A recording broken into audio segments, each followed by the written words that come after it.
So how everybody doing today? So this is actually for me personally, just a little aside. I'm looking at Leadership Forum.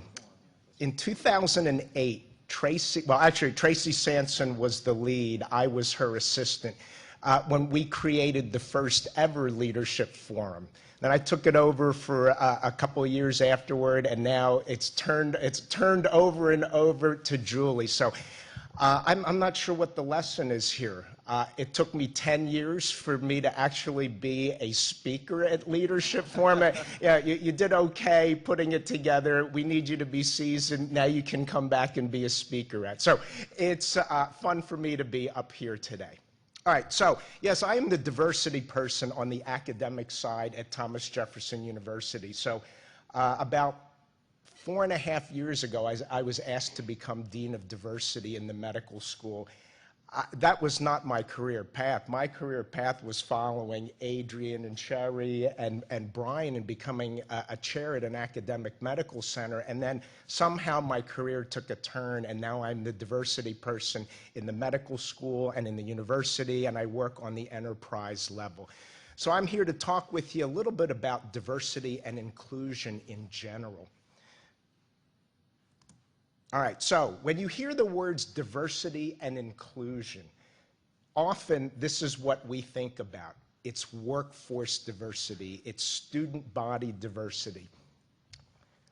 Sometimes we think, and I'll tell you, let me just go back to this slide a little bit. We're going to look at this slide in a little bit more detail later on, but this is actually a slide of the workforce and student body diversity in emergency medicine. So we think about that when we hear diversity and inclusion. You might think about it from a patient perspective. What is the demographics of the patients that we serve? And often when we hear the words diversity and inclusion, we really tend to focus on race and ethnicity. Hopefully sometimes we look at sexual orientation, but typically that's the focus when we hear the words diversity and inclusion. But it goes much more beyond that. So this is just one aspect of diversity and inclusion. So here's a definition. If you go to the AAMC website and you search around looking for a definition, here's the definition that's on their website. Multiple perspectives, all aspects of human differences, and they list actually most, if not all, of the different aspects. What's the simple definition of diversity? Well, diversity is simply the richness in human differences. So as leaders or as aspiring leaders, I want you to think about diversity not in terms of workforce diversity and student body diversity, but thinking about it in a broader sense.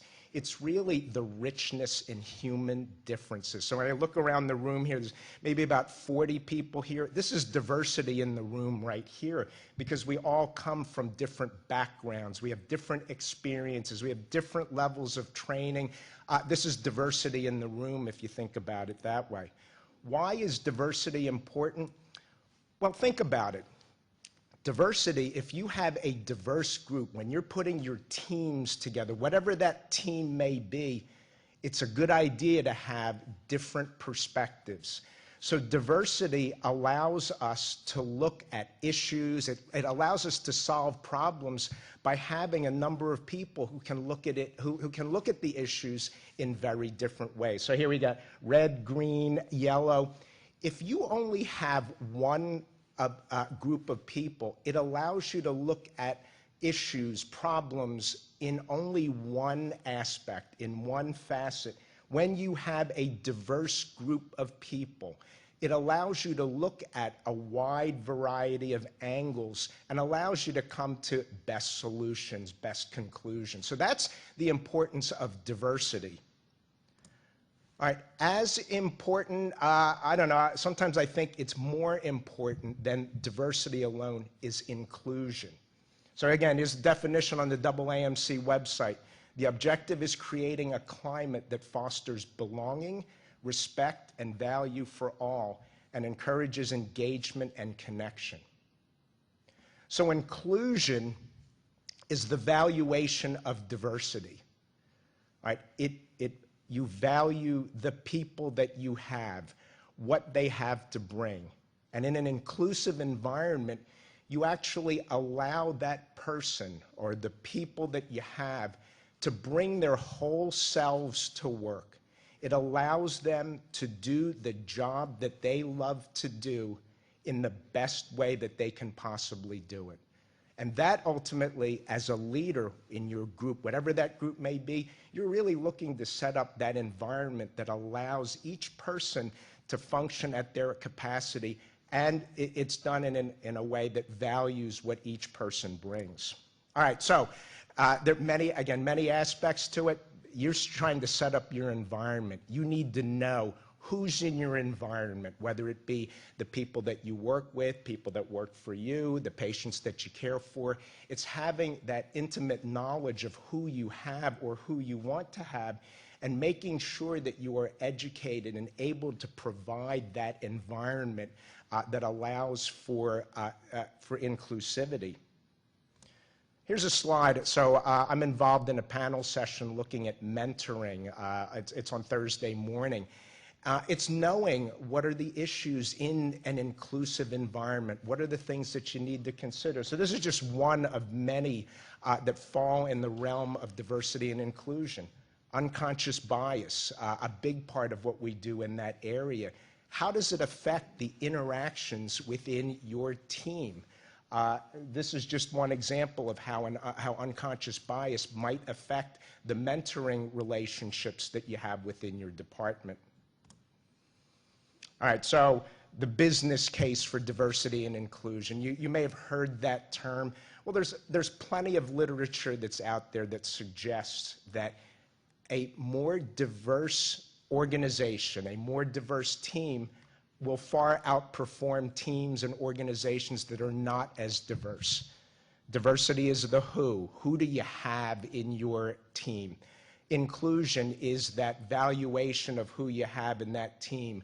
Cultural competency, the ability to work with the whole person rather than just maybe their qualifications or their rank. When you put it all together, it allows you to have the best results that you can possibly have.